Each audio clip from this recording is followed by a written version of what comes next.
on World News Tonight. Essential aid. World leaders attempt an averting humanitarian crisis in Afghanistan. Power struggle. Global energy depletes as countries fight to close the power gap. Jab milestone. India celebrates as the country reaches yet another goal in fighting the virus. Habitat experiment. Astronauts experience life on Mars here on Earth. From the global resources of the Derana Media Network, this is the Derana World News Tonight. Now reporting from Studio 24 in Colombo, here's Suzanne Shenali. A very good evening and thank you for joining us on World News Tonight. We start off today's coverage with the humanitarian crisis in Afghanistan. Italian Prime Minister Mario Draghi, after hosting an emergency summit, said the group of 20 major economies is determined to tackle the crisis in Afghanistan, even if it means having to coordinate efforts with the Taliban. World leaders met virtually on Tuesday to discuss how to address the humanitarian crisis in Afghanistan. This was the first such meeting of G20 leaders since the Taliban seized control in August. 2 months on, and the country is facing economic collapse. Banks are running out of money, civil servants have not been paid, and food prices have soared. All agreed that ordinary Afghans desperately needed help. But most states are reluctant to formally recognise the new Taliban government. While most of the aid effort will be channeled through the United Nations, there will be some direct country-to-country assistance. Italian Prime Minister Mario Draghi chaired the summit. This was the first multilateral response to the Afghanistan crisis, but two leaders were noticeably absent. Chinese President Xi Jinping and Russian President Vladimir Putin did not dial in, suggesting differing international positions on the emergency. Ahead of the meeting, China demanded that economic sanctions on Afghanistan be lifted and that billions of dollars of Afghan international assets be unfrozen. French President Emmanuel Macron launched €30 billion investment plan dubbed France 2030 that aims to help transform the country into a leader in zero-emission technologies. He calls it France 2030. On Tuesday, French President Emmanuel Macron set out ambitious plans to transform his country into a technology powerhouse. The €30 billion investment plan targets sectors from cars to medicine and energy. It's also meant to drastically reduce emissions from industry. Macron says the stakes are high. And so this conviction has a key point, meaning we must wage the battle of innovation and industrialization at the same time. We can't choose between the two, and we have to wage them together. And that means that we should put in a lot of public and private funds, because the winner takes all, as English-speaking countries say. Many of the targets are aimed at reducing greenhouse gas emissions. Macron wants France to develop a low-carbon plane. Other goals include small nuclear reactors and massive factories to produce hydrogen fuels. We absolutely must prepare for technologies that break away and for deep transformation in nuclear. The promise of what we call small modular reactors, small reactors that are more adaptable and safer, since safety is a key point in the nuclear debate. Macron says the plan will give key roles to small, agile startups, not just established giants. The money allocated to the plan comes on top of a €100 billion recovery fund set up last year. Much of that also went towards promoting greener energy. Opposition politicians dismissed the plans as electoral campaigning, with a presidential election just 6 months away. Far-right leader Marine Le Pen said Macron wanted to be re-elected, whatever the cost to taxpayers. An energy crunch stokes inflation as authorities from Beijing to Delhi scramble to fill in yawning power supply gaps, triggering global stock and bond market wobbles. Authorities from China to India are scrambling to fill a power supply gap, and on Tuesday it rattled global stock and bond markets, with fresh worries that rising energy costs will stoke inflation and curtail an economic recovery. Power prices have surged to record highs in recent weeks, driven by energy shortages in Asia, Europe and the US. The impact of supply crunches in power and manufacturing components is being felt. Data Tuesday showed Japanese wholesale inflation hit 13-year highs last month, while shoppers in Britain have slashed spending, and China recorded a 20% drop in car sales. In its latest attempt to deal with the crisis, Beijing said it would further liberalise coal-fired power pricing and force industrial and commercial users to buy from the market. A widening power crunch has forced production curbs across China in industries such as cement and steel.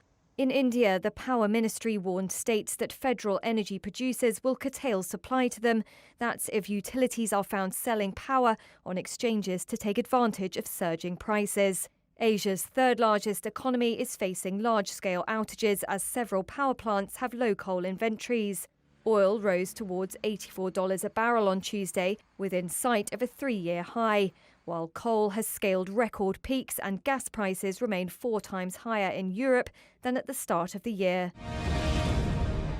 The EU will offer to remove a majority of post-Brexit checks on the British goods entering Northern Ireland as it seeks to turn the page on the rancorous relationship with Boris Johnson.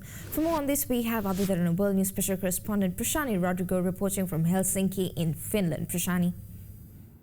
Yes, Shanali. The EU is to set out proposals later to address the row about trade in Northern Ireland. The UK wants to change the deal as a part of the Brexit process to allow goods to circulate more freely between Great Britain and Northern Ireland. It says the current rules impose too many barriers to the sale of chilled meats and other products. The EU's proposal, which it calls far-reaching, are expected to involve reduced checks on goods and medicines. At the start of the year, a new post-Brexit arrangement, known as the Northern Ireland Protocol, was introduced to help prevent checks along the border between Northern Ireland and the Republic of Ireland. It involves keeping Northern Ireland in the EU's single market for goods, but this in turn creates a new trade border with Great Britain. Unionists say this undermines their place in the UK. Back to you, Shanali. All right, thank you. That was Other Derana World News special correspondent Prashani Rodrigo reporting from Helsinki in Finland. The US House of Representatives voted for a short-term debt ceiling fix, giving final approval to legislation temporarily raising the government's borrowing limit to $28.9 trillion. On this vote, the yeas are 219, the nays are 206. The Democratic-controlled U.S. House of Representatives gave final approval by a vote of 219 to 206 on Tuesday to a Senate-passed bill temporarily raising the government's borrowing limit to $28.9 trillion, putting off the risk of a historic default until early December.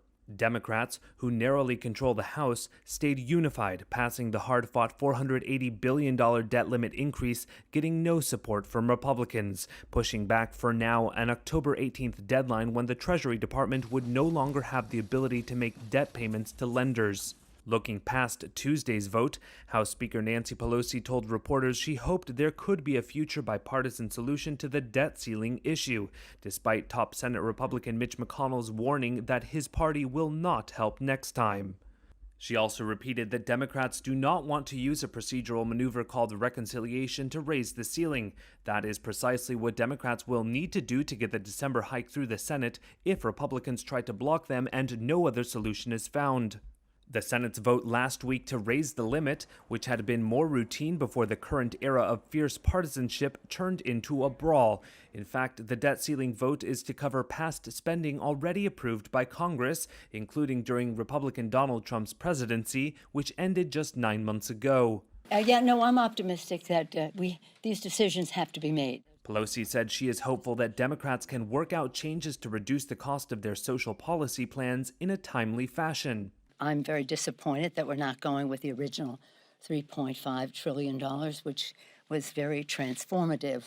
Biden earlier this month suggested $2 trillion for the massive spending plan, after moderate Democratic Senators Joe Manchin and Kyrsten Sinema both said they would not support the measure's $3.5 trillion cost. Meanwhile, Biden's separate bipartisan $1 trillion infrastructure bill is hanging in the balance, as progressives say they won't vote for one without the other. Let's go into a short commercial break. We'll be back soon with more world news.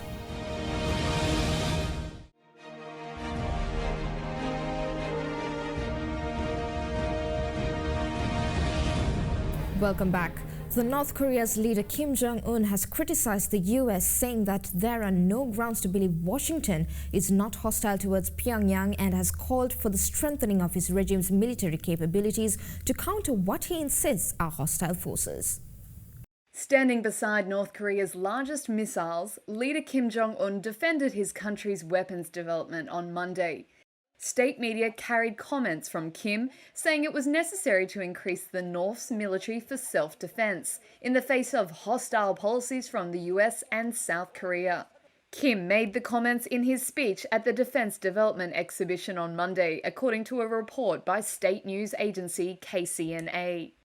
Photos in the ruling party newspaper showed Kim standing next to the country's largest intercontinental ballistic missiles that have been unveiled but not yet test-fired.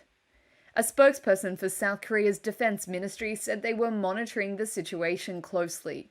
South Korea recently test-fired its first submarine-launched ballistic missile and has bought American-made F-35 stealth fighters.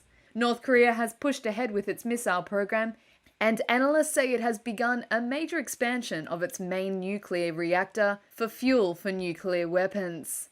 The US has said it is willing to hold diplomatic talks at any time with Pyongyang.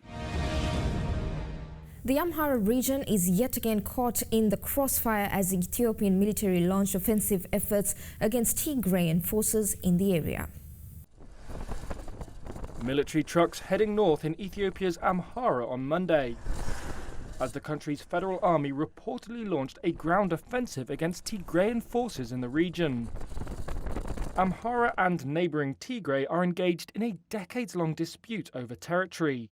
That's after Tigray, whose ruling TPLF once dominated Ethiopian politics, enlarged its borders over a quarter of a century ago, to include fertile farmlands also claimed by Amhara. Amhara sent forces into the area, officially known as Western Tigray, when fighting erupted between the National Army and forces loyal to the TPLF 11 months ago. Amhara forces have retained control ever since. But in June, the Tigrayans took back most of Tigray, forcing the federal military to withdraw, and then invaded Amhara in July. That, it said, was a tactic to try and force Amhara to withdraw from the heavily militarized Western Tigray. Last week, the Amhara regional spokesman signaled on Twitter that an offensive against the Tigrayans could be imminent. Diplomatic sources reported heavy airstrikes in several Tigrayan-held areas of Amhara since Friday. TPLF spokesperson Getachew Reda said a ground offensive by the National Army alongside Amhara forces had begun on Monday. Asked if an operation had started, Prime Minister Abiy Ahmed's spokesperson Bilene Seyum said the government would continue to counter the TPLF's destruction, violence and killings in the Amhara region and elsewhere, without elaborating further. The fighting since November 2020 has displaced millions of people and forced hundreds of thousands of Tigrayans into famine, a situation the United Nations blames on a government blockade, which the government denies. A Wyoming coroner says 22-year-old Gabby Petito died of strangulation 3 to 4 weeks before her body was found. Brian Laundrie, who is wanted for debit card fraud charges and for questioning in Petito's homicide, has been on the run for nearly a month. Weeks after the body of 22-year-old Gabby Petito was found near a Wyoming campground, one question is answered. In the manner of death of Gabrielle Lenora Petito, we find the cause and manner to be death by strangulation, and manner is homicide. Teton County Coroner Dr. Brent Blue said Petito was strangled 3 to 4 weeks before searchers discovered her body on September 19th. The young woman had vanished on a road trip with her boyfriend, 23-year-old Brian Laundrie, who has been missing for nearly a month. Petito was last seen alive on August 26th. Traveling west across the U.S., Petito documented their van life on social media with videos and pictures depicting a loving couple on an adventure. Laundrie returned home to Florida without her on September 1st, driving Petito's white van. Police, search warrant. After Florida police named Laundrie a person of interest in the case, police in Moab, Utah released body cam footage from a traffic stop after a caller reported seeing Laundrie striking Petito. There's two people saying that they saw him punch you. No charges were filed. Laundrie refused to talk to police and has not been seen since September 14th. A federal grand jury indicted Laundrie on a charge of fraudulently using Petito's bank debit card between August 30th and September 1st. He has not been charged in her death. India's Union Health Minister said the country has reached a new milestone by completing the administration of over 95 crore COVID-19 vaccine doses. For more on this, we have Other Derana World News special correspondent Gayatri Gunasekara reporting from Delhi in India. Gayatri. Yes, Shenali. In a massive development, India reached a new milestone by completing administration of 95 crore COVID-19 vaccine doses, informed Union Health Minister Mansukh Mandavia. He further stated that the country is marching towards inoculating 100 crore COVID-19 vaccine doses. Earlier on Saturday, Prime Minister Narendra Modi hailed the COVID-19 vaccination drive in the country and stated, "This is just one example of the monumental effort put by every stakeholder to ensure that fellow citizens get vaccinated." India is set to achieve a milestone by inoculating 100 crore of its population within few days, making it the world's largest vaccination program. However, new threats are cropping up in regards to the virus. After mucormycosis or the black fungus, yet another invasive parasite has been detected in COVID patients in Pune that caused further complications in recovery, and researchers have concluded that long-term use of certain medications may increase the risk of opportunistic infections. Back to you, Shanali. All right, thank you. That was Other Derana World News special correspondent Gayatri Gunasekara reporting from Delhi in India. Thailand plans to fully reopen to vaccinated tourists from countries deemed low risk from November 1st, citing the urgent need to save the kingdom's ailing economy. Before the pandemic, Thailand's tourism made up almost 20% of its national income. It's a lifeline for Thailand's struggling tourism industry. Prime Minister announcing that from November, the country will welcome fully vaccinated visitors without the need to quarantine from nations deemed low risk. Most tourists have been barred since April 2020. We have concluded a list of at least 10 countries whose nationals won't have to undergo a quarantine. The list includes the United Kingdom, Singapore, Germany, China, and the United States of America. Visitors from other countries will still have to quarantine, but the Prime Minister said the safe list would evolve in the coming months. He added that now was the time for Thailand to learn to live with the virus, acknowledging that Thais wouldn't be able to stand any more losses. Tourism makes up almost 20% of the country's GDP, and last year only 6.7 million people visited, an 83% drop from the year before, equating to a loss of about $50 billion in revenue. In July, Thailand tested the waters by reopening the popular resort province of Phuket to fully vaccinated visitors without quarantine. But efforts to reopen fully have been hindered by the country's own vaccination campaign, which was slow to start. To date, 48% of Thais nationwide have received at least a single dose, while more than 30% are double jabbed. The country has recorded under 18,000 deaths in total, and infections have decreased to about 10,000 new cases a day after a surge from the Delta variant over the summer.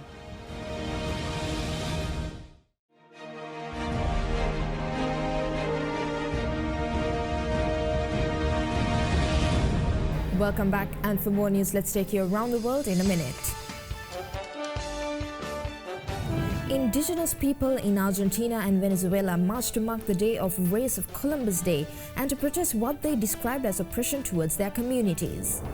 Jack Ma is currently in Hong Kong and has met business associates in recent days. The Alibaba founder has been keeping a low profile since a regulatory clampdown started on his business empire late last year.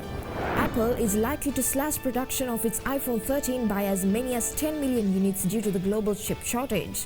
The company was expected to produce 90 million units of the new iPhone models by the end of this year.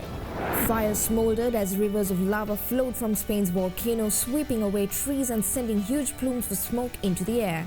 Lava from the eruption that began on September 19th has laid waste to a total area of nearly 600 acres. Chilean president announced a state of emergency and deployed troops to two southern regions where clashes have broken out between indigenous people and security forces.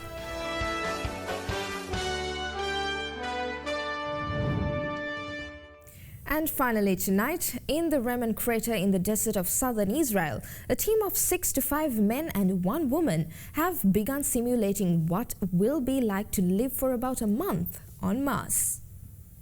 At a first glance, it's easy to be mistaken in thinking that these images are on a planet in a galaxy far, far away. But this is actually on planet Earth. These astronauts are in the Ramon crater in the desert in southern Israel. Its rocky landscape has been chosen as the location to simulate the conditions of life on Mars, to prepare for what they hope will one day be the first ever human exploration of the red planet. Bye-bye. A team of 6 astronauts from across the world will be living here for the next month for the project run by Israel's Space Agency and the Austrian Space Forum. Wearing mock spacesuits fitted with cameras, microphones and self-contained breathing systems, their vital signs and movements will be monitored. They will also carry out more than 20 experiments in geology, biology and medicine, developed by more than 200 scientists from 25 countries. After decades of scientists and engineers dreaming of one day going to Mars, this mission could make it a reality. Though according to experts, a manned exploration of the red planet will take another 10 years to prepare. And that's all the news we have for you tonight. Join us again tomorrow with another edition of World News. I'm Suzanne Shanali. Until then, stay safe and have a good night.